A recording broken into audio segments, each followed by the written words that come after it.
from sometimes when we are broken. 30 seconds of a morning just changed my life, and I had a massive brainstorm. Gather pittiness, people will think, oh my god, I have sympathy. Just the truthness, who's with you stands very clear. The Lord Shiva mantra said, you have to leave everything. Which superpower would you choose, invisibility or mind reading?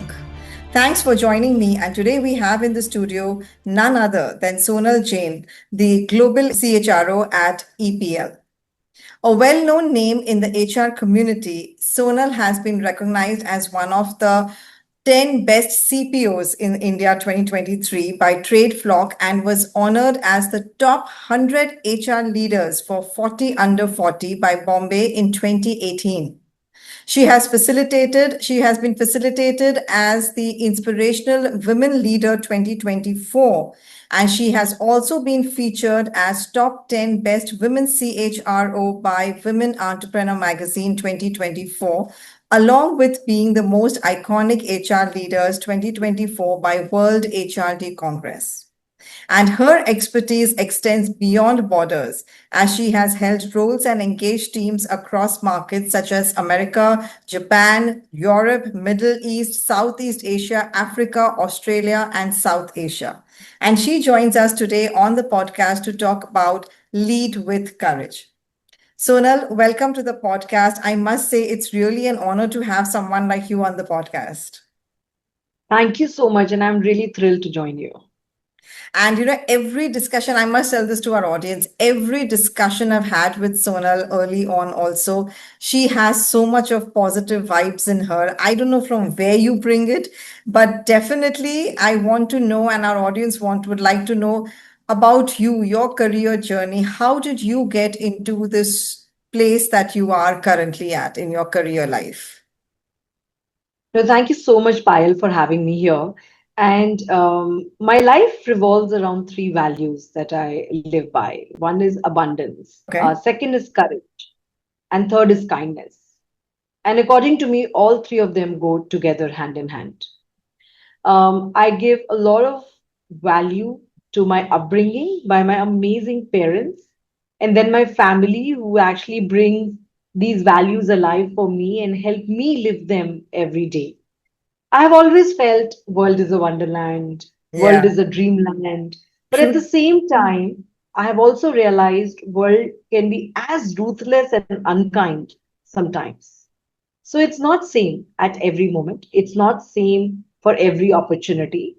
And hence, my values help me bring balance between the two and continuously learn in my life.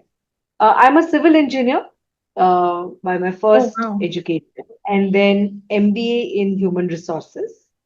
I had my first career in Wipro Technologies, and truly, I'm indebted to have an early in career HR head role. I also went to US for a large project, so Wipro truly gave me the wings to fly. My second assignment across multiple roles was with Unilever, and that gave me excellence at scale. What could excellence look like? It is one of the best employers in India and across the world. Third assignment was with a company called Johnson and Johnson, and it's a healthcare firm end to end. It's a broad-based healthcare organization, and gave me heart, empathy, and multi-dimensional aspects of life, not just at work but also personally as a leader. And finally, my current role is with an organization called EPL Limited. We are the largest specialty tube making company in the world and one of the only Indian listed MNC and truly global in nature. My current organization gives me patience, persistence, change dimensions, and levers um, all at one go. So that's really how my career has shaped. But all of them help me to live my values and really be who I am today.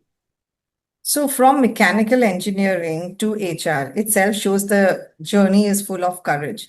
But what made you actually advocate courage as a leader? Where did it begin from? Yeah. So, according to me, courage comes from three foundations, and these are all different for different people.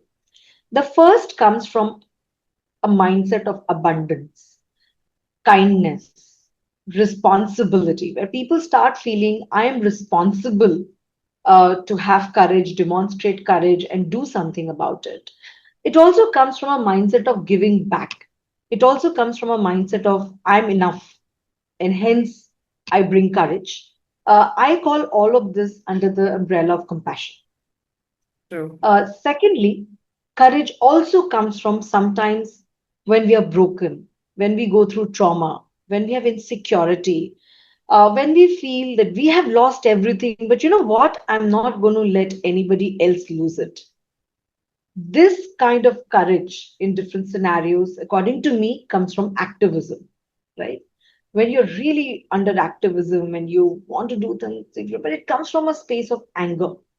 Yeah. Thirdly, which is really a Zen kind of a courage, which to my mind comes from situations and individuals who demonstrate selflessness.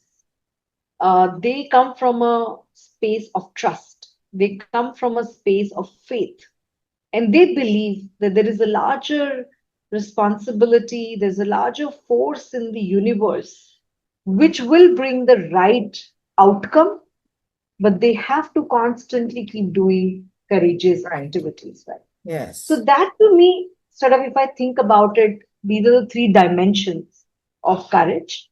And I think for me, one of my life instances where 10 years back, 30 seconds of a morning just changed my life. And I had a massive brain stroke Oh, where my yeah. left side was completely blocked in my brain. I couldn't walk, I couldn't talk, I couldn't stand, I couldn't lift my hand, and my whole family sort of panicked. And those 30 seconds changed my life. I have always believed that I come from the first set, which is about abundance, kindness, responsibility. But in that 30 seconds, I became a victim. I felt the life was unfair. I felt I was suffering. I had a little bit of jealousy of, the whole emotions that, you know what, somebody else will get ahead and I don't know where am I going. And I became extremely vulnerable in the future, right? Because I didn't know whether I'll go back from the hospital, whether I'm going to lay down in the bed in the hospital, or whether I will live another life which is going to be same and similar. So I saw in my life where I felt I was very compassionately courageous. I almost became sort of a victim in my own mind. And hence, a lot of moments of emotion which were still courageous, but they were emerging from Mhm. suffering than from abundance. And I saw that shift, and I think that's when I felt, oh my God, I need to pay attention to this subject. So, how long did that period of the stroke, how long was that period in your life, and how did you have that courage to step into it and step out of it then?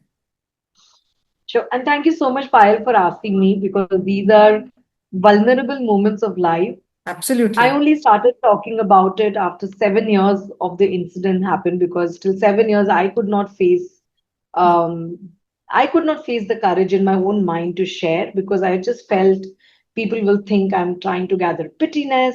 People will think, oh my God, I have sympathy. And hence, there was a coach once in one of my organizations who said, you must share Yeah, and because I there think will be that's a great thing because, after when I met with you, like I said, the amount of positivity you have, the amount of enthusiasm you have, not just to do for yourself, but just overall. I feel that these are moments where we try to keep it to ourselves, whereas it can be an inspiration to so many. I mean, just look at you today. I mean, where you are. And I think that's such a great learning. Yeah, no, I agree. So courage at that time came to me from my family, my friends all over India. They just came and they just wanted to see me and just wanted to see me in the hospital. Some came afterwards. It also came from my team, who, over a period of a couple of seconds and hours, had to reconvene in terms of how will the work be done. My manager. So really, it came from the ecosystem. I don't think Mm. in the moment it came from me only, but it came from the ecosystem around Which me. is so It also, important.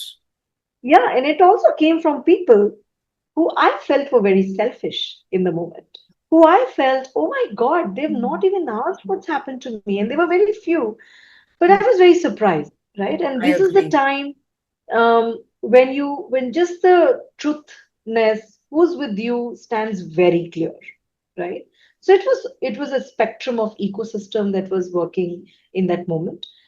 Second, it actually came from a mantra, which is a Lord Shiva mantra, I think, which is called Mahamrityunjay mantra. Mm-hmm. And my mom gave it to me on a piece of paper because I wasn't able to speak, and she said, just keep it under your pillow. And that gave me a lot of trust and faith in terms of let's see how will it be. The third is when I was really stressed in the hospital, moving from one hospital to an ICU of the other hospital. Um, me and my husband said, listen, let's have some, little normal moments. Rain was there. It was the July month, so there was rain pouring out.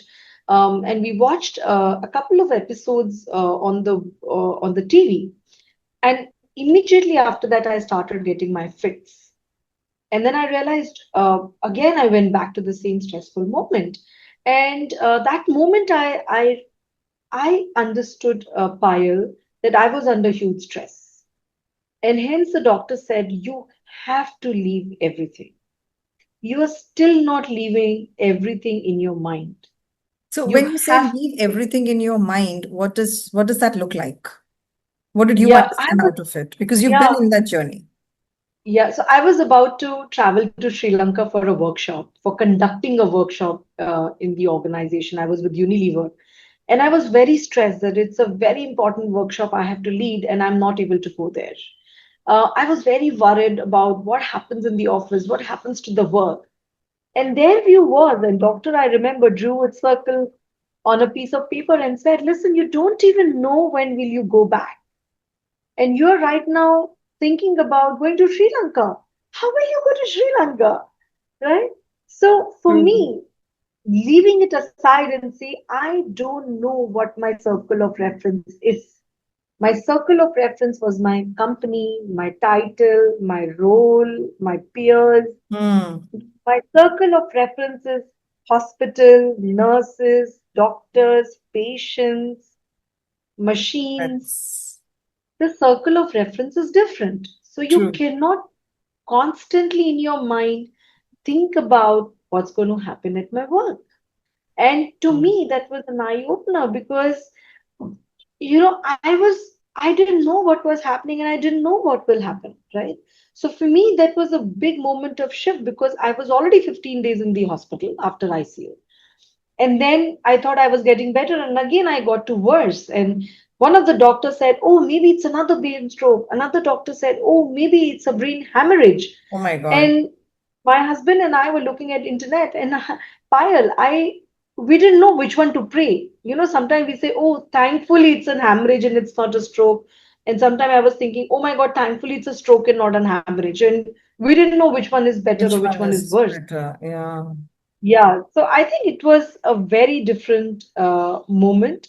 And then I would say, 1 month of hospitalization across 2 months of very heavy dose of medicines to put on sleep so that this brain is on sleep. And then 3 months of work from home was a period of recovery and resilience in my mind. I had nothing to do. I was not allowed to do anything.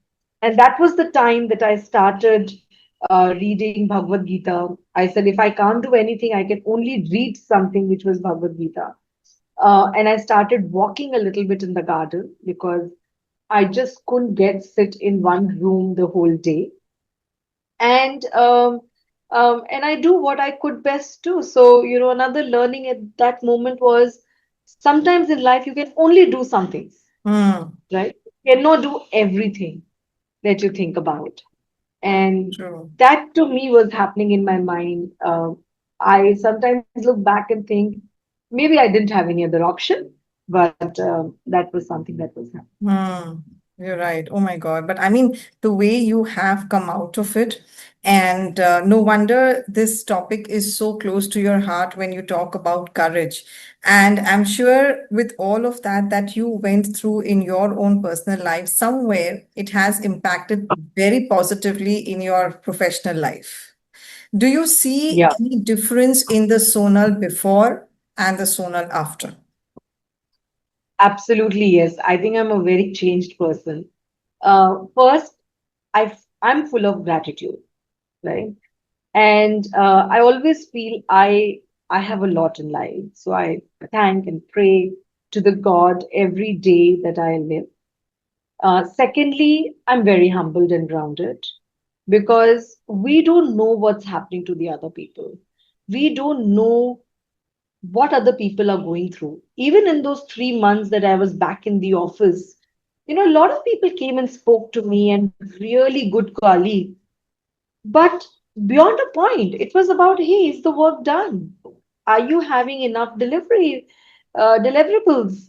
back in the office, right? Hmm. So I realized that at the end of the day, my existence in the office is because I hold a role and responsibility. And a lot could be going in the behind. And my husband, my family, everybody supported me so much. So their ecosystem had to support them, right? So sometimes we think and believe that people come in parts, but people come as whole. They don't come in parts. But we look at people as only parts of their roles and responsibilities and titles, right? So Hmm. that was something which is very different. And third thing I realized is we all have a lot to give back to our ecosystem. And if we don't do it, nobody else will do it. We sometimes always look at somebody else. People say we always want somebody else to be courageous than ourselves, Right. but we have to do it. So Yeah. I don't forget that time, and I feel it's just a responsibility to ensure that the ecosystem is taken care of.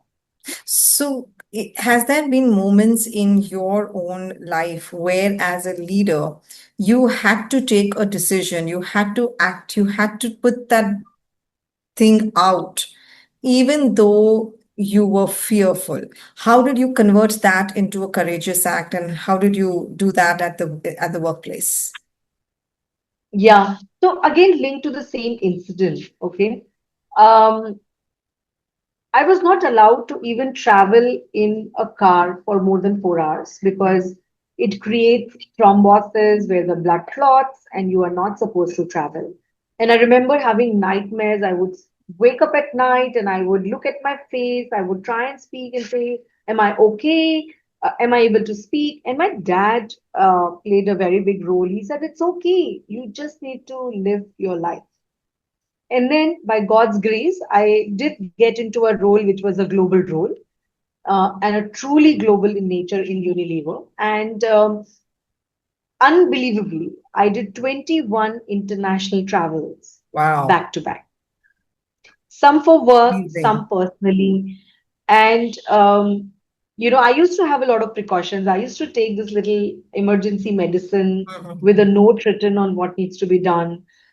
Till date, I never lock the hotel door where I sleep because I always have a fear in my mind that if something happens, how will somebody else come in the room? But I despite that always, fear, you are traveling. Despite the fear, you are going out there, doing the work, getting everything organized, and getting everything completed. Wow. yeah. So that was breaking the fear. I remember my first trip was Hong Kong with my husband. And every day, when the day used to end, I used to feel something is going to happen to me today. I am done for today. I remember in South Africa, I had some challenge in the hotel, and again, I was like, oh my God, I'm like done for today. Maybe you know what, after today, because I'm so stressed right now. But I think that really, really made me have patience, but be very prepared on if Mhm. something happens, then what will happen. So again, a lot of precautions, and I think till my end of my life, I will never forget that. Yeah, but is it something now from what I'm hearing? you are now living in the moment and you are the person who focuses right now what you have without having any stress or anything about the future. Like they say, right? Live in the moment. I'm feeling that from you.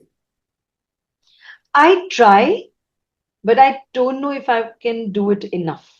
I Okay. try, but I still sometimes um, think about the future and I get entangled with emotions and what will happen with insecurities. Hmm. But I think it's come down heavily. I believe I'm able to live a better life. And I'm not living as a victim of the past because I did live as a victim for a while, just asking God, why did I go through it? Did I have any symptom? And, once a doctor told me there is no answer to why and why not beyond a point. I You agree. just have to accept destiny and just move on. Oh, yes, So, absolutely. so yeah, I mean, I try. If I would have said I live in the moment only, I would lie. But I'm much better. I Hmm. try and I try and live for today, for sure. That's so beautiful, because that is something that I think everybody talks about, but like, you're moving there, you're living with it. And Sonal, you have worked across globes, you have worked with people of different cultures, you've been there. What is it that you feel? Do you think courage is something which a person is inborn with, or is it something that it comes with practice? So, my understanding as of today, after meeting leaders and after, meeting so many hundreds and thousands of people across the world, is both personality trait and practice skill matters. And why do I say it is because our starting points are very different. We Hmm. are born to different cultures, countries, values, beliefs, parents. We are grown up in very different environments. Hmm. And hence, who we are is an outcome of the experiences that we live over a period of years. And hence, courage also gets shaped in that moment of our lives when we are going through, we are observing, we are seeing our role models on what they do. Yeah. However, having said that, if you don't have it as a personality trait, then developing it is a little bit more difficult because then you have to Okay. break your own fears. Yeah, You I will think many of us have to do observe, that. yeah, and you will observe how different people are living it. And some observations will give you the right learning, and some observations sometimes we take as a wrong learning. And hence, we suddenly start becoming courageous when actually it is not a courage, right? So it becomes a little difficult because it's Yeah. not a part of who you are. However, I think both is a combination. I've seen people who have been very courageous in their first half of life, and then because of certain ecosystem, the way it has shaped up, and I go back to them and say, hey, why are you not making a decision? You're Yeah, not in a good space. And they would absolutely. say, it's okay. I'm okay. I've made this sort of a way to live like this. A And they've made compromise. I think a lot of people compromise. compromise, adjustments. So yeah, that's what I think. Oh my God. Wow. So, Sonal, before we move on to our next round of leadership rapid fire, what would be your one big piece of advice to our listeners? Yeah, so I think I want to share, if you're okay, just quick two. Sure. One is I feel there is a lot of myth that you need to be a loud voice to be courageous. Hmm. It's True. not the truth, in Hmm. my mind. Courage could be very silent, it could be very thoughtful, it Hmm. could be very mindful, it could be very respectful, and it could be very assertive. The myth Right. that, for being courageous, you have to be loud, Yeah. sometimes disrespectful, to me is a myth that I want to break about courage. The second is everybody has courage in them. Hmm. It it is almost like that, you know, rust that everybody has or emotions that everybody has. Everybody has courage because survival instincts is a part of human sort of human race, if I can say. And hence we show courage at the point we believe it's the right moment to show the courage. True. However, I think we need to step back. We have the responsibility to make this world a better place. And if we have to do it, we have to step a step forward and just ensure that we are showing courage in the right way. Somebody also told me when you take the courage and drive a decision, it has to be for the larger good. Hmm. It cannot be for your own good only. Okay. If Very you right. only do it with a selfish reason, it will come back to you. The karma will come back to you. So do it for the larger purpose, do it for the larger good. Don't become courageous suddenly because you feel Yeah. that it's going to help you Yeah. only. Right? So yeah. Very true. I think that's so well said that otherwise karma is going to come back. I totally agree with that one. So let's go to the leadership rapid fire. And that is some Okay. place where, whatever comes to your mind immediately, that's the answer we would love to know from you. Yeah. Okay. So Great. let's go ahead. Okay. Great. A must-have leadership quality. I definitely say courage. Courage. I could have not expected anything else from you. Yeah, courage. What's the one thing you wish you knew when you began your career? Self-compassion. Self-compassion, okay. What's your personal mantra or a saying or a quote that helps you through the day? We have to make the world a better place.